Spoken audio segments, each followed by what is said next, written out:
14 German fighters closing fast. One American P-38 Lightning, fuel gauges falling, radio dead. The pilot banks hard into cloud, engine noise swallowed by mist. Then nothing. Silence on every frequency. German controllers scan their boards. The blip is gone. The Lightning has vanished, not shot down, not retreating, simply erased from the sky. And somewhere in that gray void, a single American pilot is making a decision that will rewrite the rulebook on survival. December 1943. The skies over Western Europe belong to no one and everyone. American bomber streams carve contrails through frozen air at 20,000 feet. Below them, the earth is a patchwork of occupied France, scarred by war and winter. Above, the air war is being fought in 3 dimensions, at speeds that blur instinct and calculation into a single reflex. The 8th Air Force has been bleeding. Every mission over the Reich costs crews, aircraft, and time the Allies cannot spare.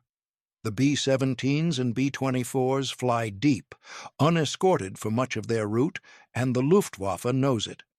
German fighters swarm the formations, picking off stragglers, exploiting gaps. The bombers hold formation and fire back, but formation is a compromise between defense and forward progress. It is not enough. Fighter escort has become the obsession of every planner, every group commander, every pilot who watches bombers limp home on 2 engines. The P-47 Thunderbolt has the firepower but not the range. The P-51 Mustang is still months away from widespread deployment. That leaves the P-38 Lightning, Lockheed's twin-engine, twin-boom interceptor, a machine built for speed and altitude, but now being asked to do something else entirely. Survive alone, deep in enemy airspace, against overwhelming numbers. The Lightning is a strange bird. 2 Allison engines mounted on extended booms. A central nacelle housing the cockpit and nose armament. Tricycle landing gear, counter-rotating propellers that eliminate torque. It climbs fast, dives faster, and turns like a freight train. Pilots either love it or distrust it. There is no middle ground. In the cockpit, the visibility is unmatched. The pilot sits high, encased in glass, with a view that spans nearly 300 degrees. But that same greenhouse canopy becomes a liability in a dogfight. Every enemy can see you. And in December, over occupied Europe, being seen is often the last thing that happens before being shot.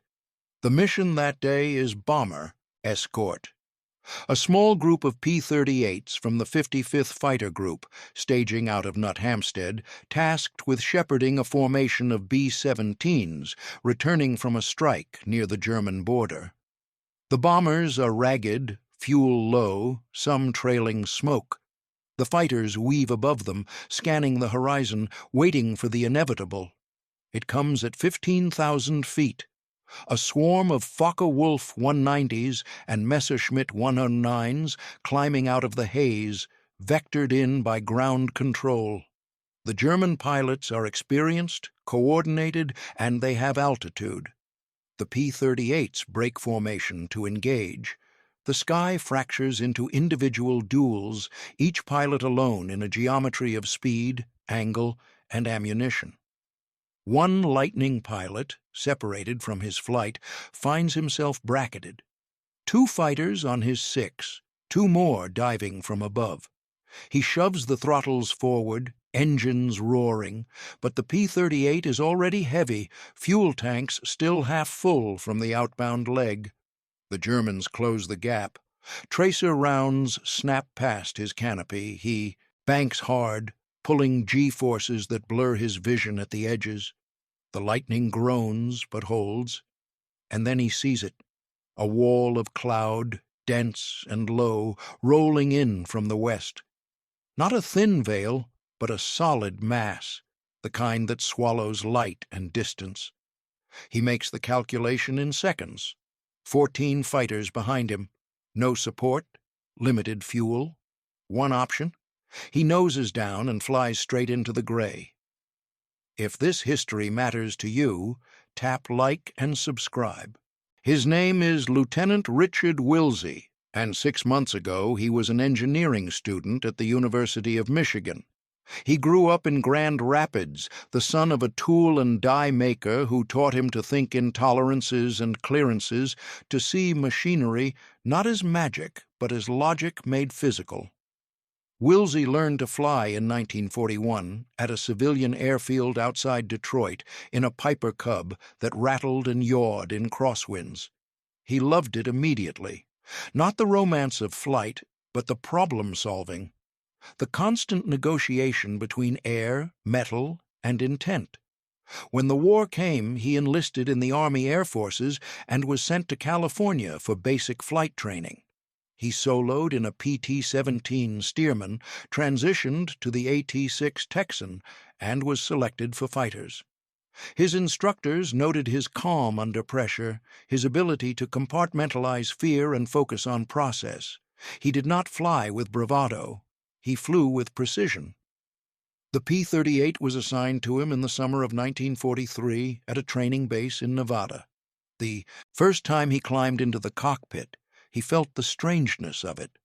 The nose stretched out ahead of him, bristling with 4 50-caliber machine guns and a 20-millimeter cannon. The engines sat far out on the wings, their sound muffled by distance. There was no torque on takeoff, no tendency to pull left or right. It felt less like flying a plane and more like piloting a platform, stable and detached. But the Lightning had quirks. The Allison engines were temperamental in cold weather. The turbochargers could fail at high altitude. The control yoke required muscle. The ailerons were heavy. The roll rate sluggish compared to single-engine fighters. And the cockpit, for all its visibility, grew bitterly cold above 20,000 feet. Willsie learned to manage each flaw, to anticipate and compensate. He studied the aircraft's systems the way his father had studied blueprints, memorizing pressures, temperatures, and limits. By the time he arrived in England in November 1943, he had logged over 300 hours in the P-38. He was not the most aggressive pilot in his squadron. He was not the highest scorer or the loudest voice in the ready room. But he was methodical. He believed that survival in combat was not about courage or luck. It was about information, discipline, and the willingness to think while the world was trying to kill you. His first combat sortie was uneventful. His second, he saw a B-24 disintegrate in mid-air, torn apart by flak. His third, he fired his guns for the first time, a long burst at a distant 109 that rolled away untouched. He did not claim a kill. He did not feel disappointment. He felt only the weight of how much he still needed to learn. The other pilots liked him. He was quiet, but not withdrawn. He listened more than he spoke. When he did offer an opinion, it was usually technical, grounded in something he had read or observed. Some of the younger pilots found him overly cautious. The older ones recognized him as someone who might actually make it home. Willsie did not think of himself as cautious. He thought of himself as realistic. The P-38 was fast, well-armed, and tough, but it was not invincible. In a turning fight against a 109 or 190, it was at a disadvantage. The German fighters could outturn, outclimb, and outroll the Lightning at most altitudes. American pilots had been taught to use speed and altitude to boom and zoom, to avoid prolonged engagements. But in practice, over hostile territory, alone and outnumbered, those tactics often failed. Willsie spent his evenings reading intelligence reports, studying after-action summaries from other groups. He noted patterns. German fighters preferred to attack from above and behind, diving out of the sun. They worked in pairs, one engaging while the other positioned for the kill. They were disciplined, trained, and they knew the limitations of the P-38. He also noticed something else. Most American pilots, when attacked, tried to fight. They turned, climbed, dove, maneuvered aggressively, and many of them died doing it. The ones who survived often did so by breaking contact, by refusing the engagement entirely. But breaking contact in clear skies against multiple attackers was nearly impossible. The German fighters were faster in a dive, more agile in a turn. Running required distance, time, and luck. But what if you could create distance without speed? What if you could disappear, not by outrunning the enemy, but by denying them the ability to track you at all? Willsie thought about this on the flight line, staring at the low clouds that rolled in every afternoon. He thought about it in the cockpit during instrument training, flying blind through soup so thick he could not see his own wingtips. He thought about it at night, lying in his bunk, listening to the rain hammer the Nissen hut roof. And then, on a cold December morning, with 14 German fighters closing in and nowhere left to run, he stopped thinking and started acting. The problem is not new. Since the beginning of the air war, pilots have faced the question of how to survive when outnumbered. Doctrine provides answers. Stay in formation. Maintain mutual support. Use altitude and speed. Do not engage unless you have advantage. These are sound principles, born from experience and written in blood. But doctrine assumes support. It assumes wingmen, communication, and situational awareness. It assumes you are not alone, 15,000 feet over enemy territory, with your radio shot out and your squadron scattered across 50 miles of sky. When those assumptions fail, doctrine fails, and the pilot is left with instinct, training, and improvisation. The 8th Air Force has studied the problem extensively. Reports from debriefings, gun camera footage, and loss statistics all point to the same brutal calculus. A single fighter, engaged by multiple enemies, has a survival time measured in minutes. Maneuvering buys seconds. Aggression can score kills, but rarely ensures escape. The math is unforgiving. Some pilots try to climb. The P-38 has a good rate of climb, and altitude is energy. But the German fighters can climb too, and they start with position. By the time the Lightning reaches safety, if it reaches it at all, fuel is critical and the enemy is still there. Others try to dive. The P-38 is fast in a dive, stable and controllable even past 400 miles per hour. But diving burns altitude, and once you are low, you are trapped. The German fighters will follow you down, bracket you, and finish you at deck level where there is no room to maneuver. A few try to fight. They turn into the attack, guns blazing, hoping to disrupt the formation, force the enemy to break off. Sometimes it works. More often, it ends with the P-38 in a flaming spiral, the pilot dead or bailing out over hostile land. The theorists at 8th Air Force Headquarters know all this. They issue new tactics, new formations, new radio protocols. They emphasize discipline, coordination, and adherence to procedure. But in the sky, where the air is thin and the enemy is close, procedure is a luxury. Survival is personal. Willsie understands this. He has read the reports. He has talked to the veterans, the ones with hollow eyes and shaking hands, who describe what it feels like to be hunted. He has watched gun camera film of P-38s being torn apart, seen the way the aluminum skin peels back under cannon fire, the way the pilots slump forward when the rounds find the cockpit. He knows that if he tries to fight, he will die. If he tries to run, he will die. The only variable is time. So he considers the one option no one has written into doctrine. Not fighting, not running. Hiding. But you cannot hide in a clear sky. Every aircraft is visible for miles, a dark speck against blue or a bright glint of metal in the sun. Ground controllers track you on radar. Fighter pilots track you by eye. Even if you are fast, you leave a trail. Contrails at high. Altitude, exhaust, smoke at low. movement against the static landscape below. The only place you can hide is where vision fails, where radar is unreliable, where geometry and distance lose meaning, inside cloud. But cloud flying is dangerous. It is disorienting even for experienced pilots. Without instruments, a pilot can lose all sense of up and down, enter a graveyard spiral, and auger in without ever knowing what happened. Even with instruments, cloud offers no reference, no horizon, no sense of where the ground is or how fast you are descending. It is a void, and it is exactly where Willsie decides to go. The moment he enters the cloud, the world disappears.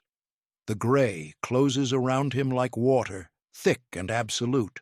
The horizon is gone. The sky is gone. The ground is gone. There is only the cockpit, the instruments, and the muffled roar of the twin Allisons. He does not panic. Panic is a luxury he cannot afford. He scans the instrument panel, forcing his eyes to move in sequence. Airspeed, altitude, attitude indicator, turn coordinator. The gauges become his reality, the only truth in a world of nothing. The P-38 is still flying straight and level. Airspeed 220 miles per hour. Altitude 13,000 feet. Heading 270 due west. He eases back on the throttles, reducing speed, reducing noise.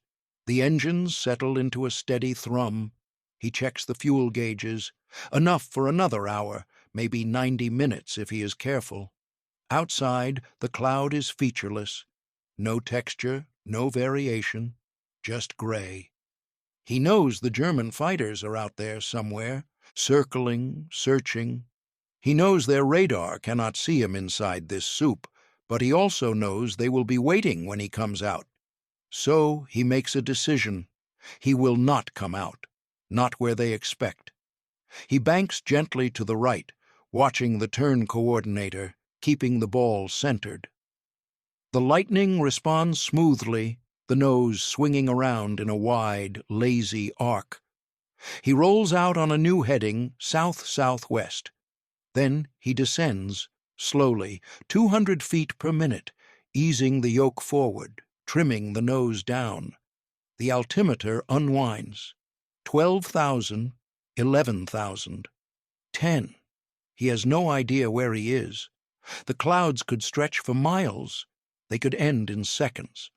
Below him there could be mountains, forests, towns, flak batteries. He has no map reference, no ground contact. He is flying blind in every sense of the word.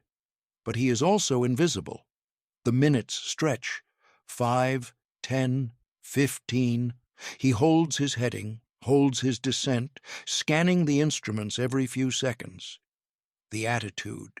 Indicator is the most important. If it drifts, if the wings tilt even a few degrees, he could enter a spiral without realizing it. Spatial disorientation kills more pilots in cloud than engine failure. Willsie forces himself to trust the instruments. His inner ear is screaming at him, telling him he is turning, climbing, descending. He ignores it. The gauges do not lie. The gauges are built on gyroscopes, calibrated, mechanical, immune to fear. At 8,000 feet, the cloud begins to thin. Pale light filters through, diffuse and directionless. He throttles back further, slowing to 180 miles per hour, buying time. The altimeter continues to unwind. 7,000, 6. The light grows stronger. He can see shadows now, vague shapes in the mist ahead, and then he breaks through. The world reappears all at once. Below him, a rolling landscape of farmland and forest, dusted with snow. A river snakes through the valley, silver and cold. No cities, no roads, no visible landmarks. He has no idea if he is over France, Belgium, or Germany. He checks his compass, still southwest. He scans the sky, head on a swivel, looking for contrails, for dark specks, for any sign of the enemy. Nothing. He stayed in the cloud for 23 minutes. In that time, he traveled nearly 80 miles on a heading the Germans could not predict. He descended below their search altitude. He exited in a location they had no reason to patrol. He did not outrun them. He did not outfight them. He simply ceased to exist. For the first time since the engagement began, Willsie allows himself a breath. His hands are steady. His heart rate is elevated but controlled. He is still deep in enemy territory, still alone, still low on fuel, but he is alive. He turns west, toward England, toward home, and begins the long flight back. The debrief happens 6 hours later, in a cold room at Nothampstead. Willsie sits across from the intelligence officer, a captain with wire-rimmed glasses and a notepad. The captain asks the standard questions: time of engagement, number of enemy aircraft, direction of attack, ammunition expended, claims. Willsie answers each one carefully. He describes the initial bounce, the separation from his flight, the decision to enter cloud. He does not embellish. He does not dramatize. He states facts, times, altitudes.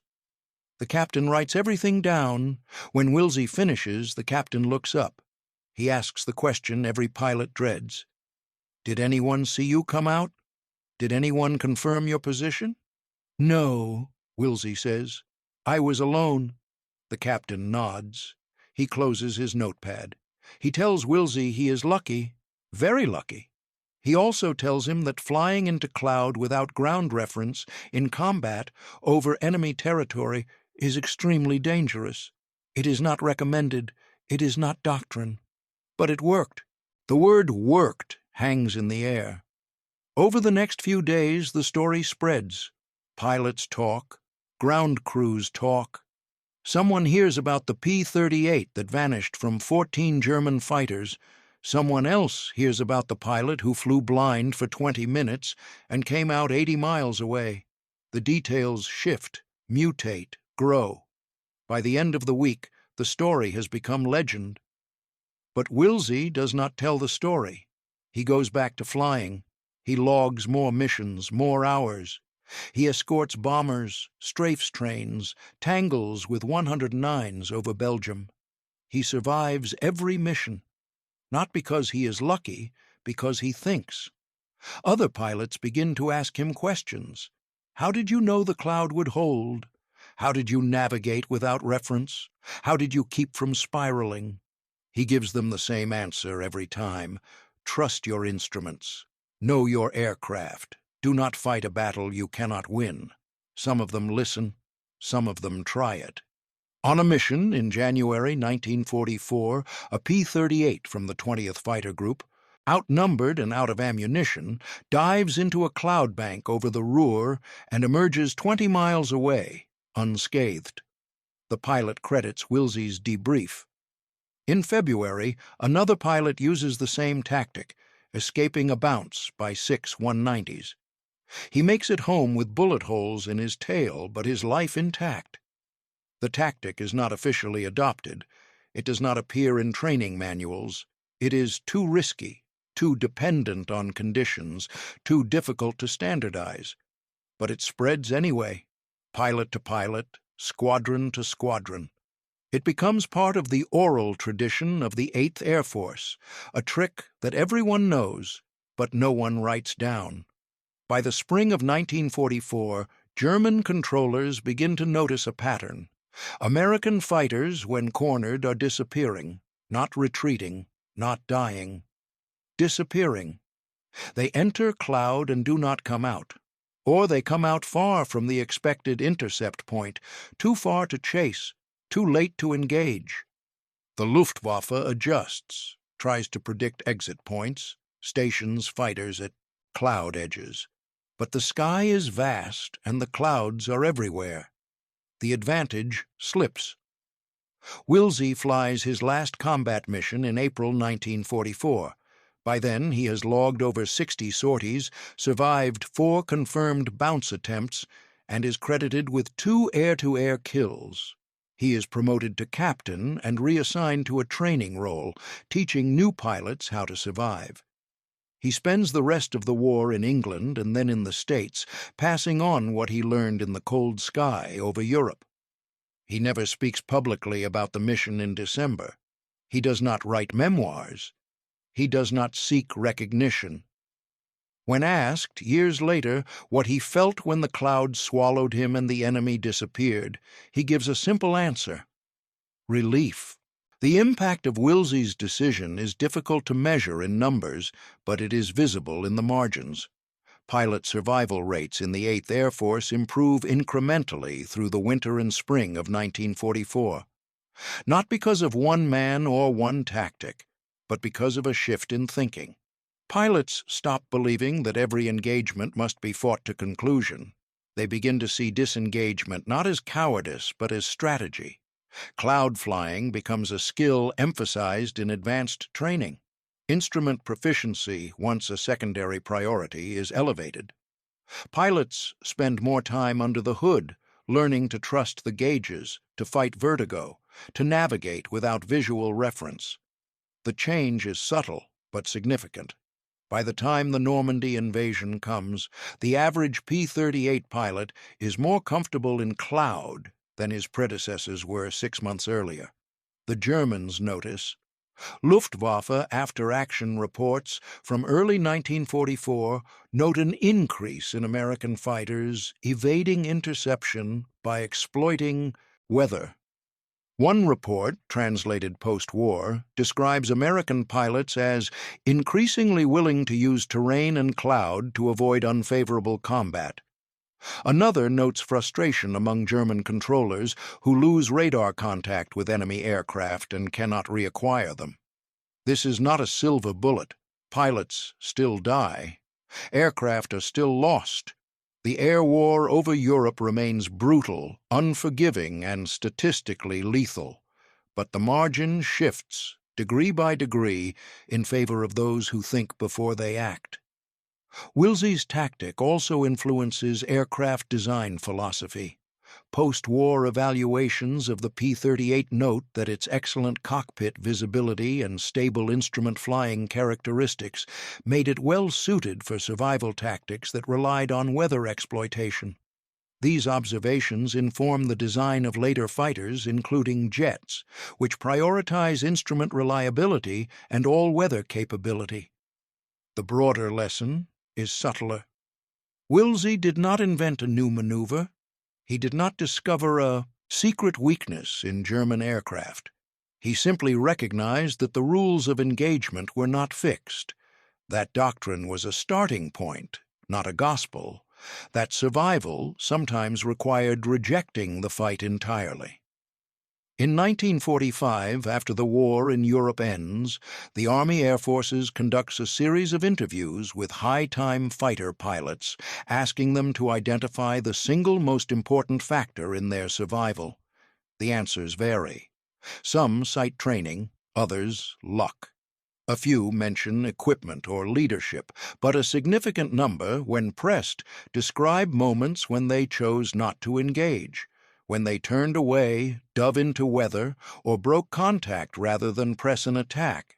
They describe it with a mix of guilt and pragmatism, as if the decision still haunts them, but they are alive to describe it. Willsie's name appears in several of these accounts, always second-hand, always as a guy who figured out you could just disappear. The interviewers note it but do not pursue it. The war is over. The focus is on victory, not the fine grain of survival. But the fine grain is where lives are saved. Richard Willsie returns to Michigan in the fall of 1945. He finishes his engineering degree, marries, takes a job with an automotive firm in Detroit. He designs tooling for assembly lines, raises 3 children, lives quietly in a suburb where no one knows he flew fighters in the war. He does not join veteran organizations. He does not attend reunions. When his children ask about the war, he tells them he was a pilot, that he flew missions over Europe, that he was lucky. He does not mention the day he vanished into cloud with 14 German fighters behind him. He does not talk about the 23 minutes of blind flight, the trust he placed in gyroscopes and altimeters, the cold clarity of knowing that his life depended on his ability to ignore his own senses. He does not frame it as heroism. He frames it, when he frames it at all, as problem-solving. In 1963, a historian researching 8th Air Force tactics contacts him. The historian has found references to the cloud evasion tactic in several post-war documents and is trying to trace its origin. Willsie confirms the details, provides dates and locations, but declines to be interviewed on the record. He tells the historian that he does not think the story is important, that he did what anyone would have done, that he survived because he had good instruments and bad weather. The historian thanks him and moves on. The story appears in a footnote in a book published in 1967, 3 sentences long, attributed to a P-38 pilot from the 55th Fighter Group. Willsie's name is not used. He dies in 1989 at the age of 68 of heart failure. His obituary mentions his service in World War II, his career in engineering, his family. It does not mention the mission in December 1943. His children find his logbook in a box in the attic, along with a faded photograph of him standing beside a P-38, hands in his pockets, squinting into the sun. They donate the logbook to a museum. It is catalogued and filed. Researchers occasionally pull it, looking for data on mission profiles, fuel consumption, sortie rates. But the logbook does not tell the whole story. It records dates, times, aircraft numbers. It does not record the moment when a young pilot, outnumbered and alone, chose to trust mathematics over instinct. It does not record the silence inside the cloud, the cold sweat, the discipline required to fly blind while the world tried to kill him. It does not record the ripple that decision made, the pilots who lived because they learned from him, the doctrine that shifted because one man proved it could be done. In the end, Willsie's legacy is not in medals or headlines. It is in the margins, in the incremental, in the lives saved by a tactic that was never official but became essential. He did not change the war. He changed the odds for a few pilots, on a few missions, in a few desperate moments when the only way out was through. The sky remembers, even when the records do not. And somewhere in the archives, in the footnotes and the faded logbooks, the story survives. Not as legend, but as truth. A single P-38, 14 German fighters, and a wall of cloud that became a door to survival. He did not vanish. He calculated. And in that calculation, he found a way home